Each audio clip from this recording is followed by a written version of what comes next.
Ờ, Bicicleta. Slim klik này cái gì? Megijan. Ờ, An chila. Chết lên nó nè. Ừ. Mà, tí lòng mà, mẹ ăn lợ. Mấy yang lọt mà chặt ạc giá là bờ.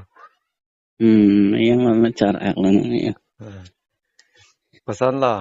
Non lo mẹ video hơi setting lo mẹ PC mà thà. Tình năng hả? Xa lòng bắt đọc năng tàn có gặp lợ. Long da pokala non ekta duita video shooting la te.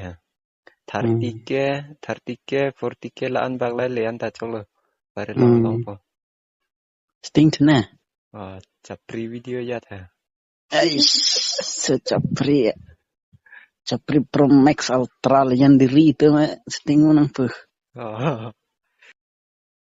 Chapri ku nang pahang dun jo nang shooting ma. Chapri bapuma nang comment dulu te cholo, like long te cholo, views tu te cholo. Cholo. Chapri bukan na coba pelang na. Chapri po dim pa na ching thot nang day. Chapri puta lang bom te cholo. Chapri po comment nang pidun po comment sa long ay lang ikaw ke. Kahit no lang pusita. Lama tinte da matik la. Chapri po na thank you. Kalau kita always thanks lah itu nih binang tuh. Nang non na se do nega.